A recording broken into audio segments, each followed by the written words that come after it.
आज काही पोलीस भरती करणारे विद्यार्थी तुम्हाला भेटून गेलेले आहेत, त्यांची काय मागणी आहे, काय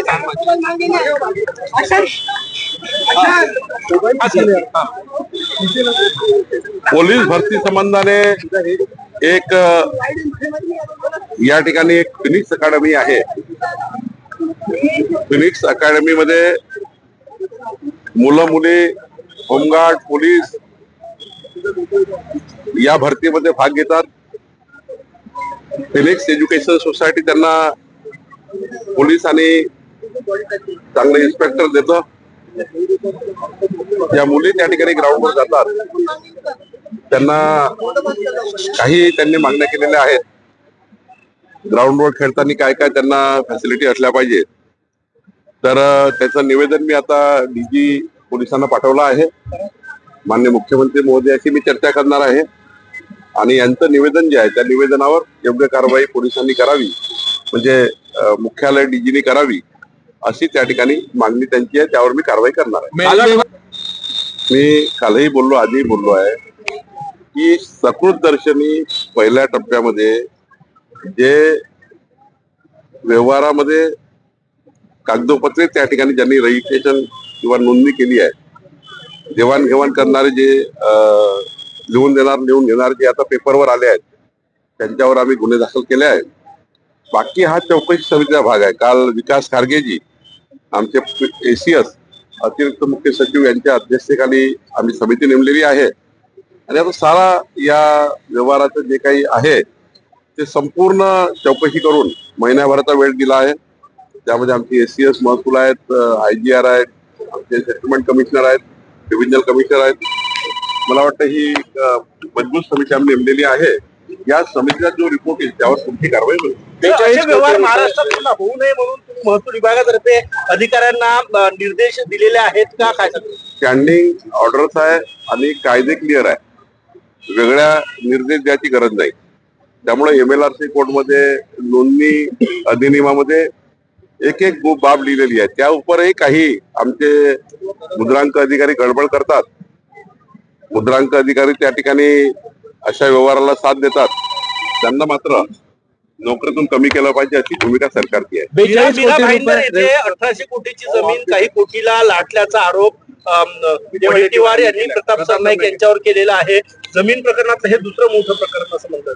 नाही, आता त्याची चौकशी पुन्हा करावी लागेल. वडेट्टीवार कुठल्या प्रकरणाबद्दल बोलतात आहे. त्यांनी जर मला काही तक्रार दिली वडेट्टीवारजींनी, केवळ हे लोक मीडियात बोलतात. प्रश्न आहे की तक्रार दिली पाहिजे ना. तक्रार दिली तर त्यावर काही चौकशी होईल. तशी काल आम्ही बघा परवाची जी आहे घटना पुण्याची, त्यावर काही कोणाची तक्रार नाहीये. सुमोठो मीडियानी आम्हाला प्रकरण दिलं, त्यावर आमची चौकशी नेमली, आम्हाला ते आढळलं, आम्ही कारवाई केली. 42 कोटी रुपये पुणे व्यवहार प्रकरणी भरावे लागणार आहे. या संदर्भात महसूल मंत्री म्हणून काय सांगाल? मी तेच सांगतो की प्राथमिक दृष्ट्या जे सकृत दर्शनी आम्हाला आढळलं त्यावर आम्ही कारवाई केली, गुन्हे दाखल केले. आता चौकशीमध्ये जे जे काही येईल, महिनाभरात चौकशी पूर्ण होणार आहे.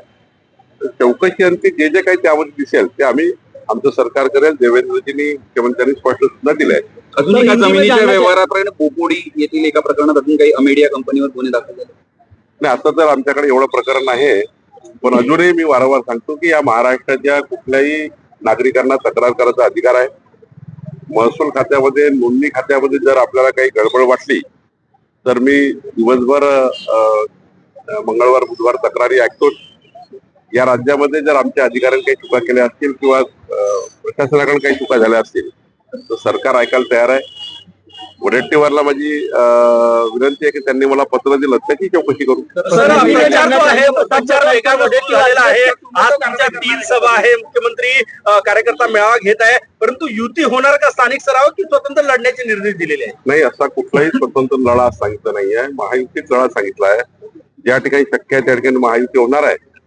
कालच माझी आशिष जयस्वालची बोलणं झालं नागपूर जिल्ह्याबद्दल. आणि जिथे होणार नाही तिथे मैत्रीपूर्ण लढू, आणि मैत्रीपूर्ण लढताना कुठलेही मनभेद होणार नाही.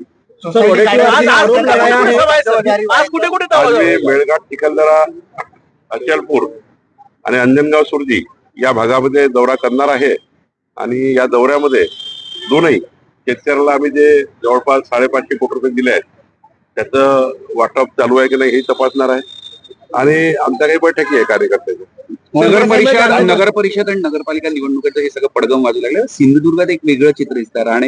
राणेंच्या विरुद्ध म्हणजे ठाकरे आणि शिंदे एकत्र दिसतात. नाही, आता त्या त्या ठिकाणी वेगळ्या लढती आहे. त्या स्थानिक लढतीवर आपल्याला आज भाष्य करता येणार नाही, पण महायुतीमध्ये त्या ठिकाणी जावं असं सूचना दिलेल्या आहेत. त्यामुळं निश्चितपणे काही ना काही मार्ग निघेल. तर पुणे में जो मामला हुआ है उस मामले में कर्जबाजारी व्हायचं आणि पुन्हा कर्जमाफीची मागणी असा शेतकऱ्यांविषयी विखे पाटलांचा बोलण्याचा वेगळाच त्या ठिकाणी म्हणणं होतं. त्यांनी सांगितलं की आमचं सरकार कर्जमाफी करणार आहे, पण त्यांनी एक महाराष्ट्रात सध्या जे काही कर्जमाफी बद्दल किंवा 3 कर्जमाफी आपण केल्या त्यावरही शेतकऱ्यावर कर्ज होत आहे. 2 गोष्टी बघितल्या पाहिजे की शेतकऱ्यावर यानंतर कर्ज होणार नाही याची काळजी घेतली पाहिजे. त्याकरता काय शासनाने करायचं. पुणे समजा कर्जमाफी झाली, आता यावेळी जर कर्जमाफी आपण केली सरकारने ते करणार आहे, पण त्यानंतर मात्र कर्जबाजारी होऊ नये याकरता राधाकिशन विखे पाटलांचं स्टेटमेंट होतं की पुन्हा कर्जमाफी झाली, पुन्हा कर्ज घेतलं, पुन्हा कर्ज घेतलं, पुन्हा कर्ज घेतलं.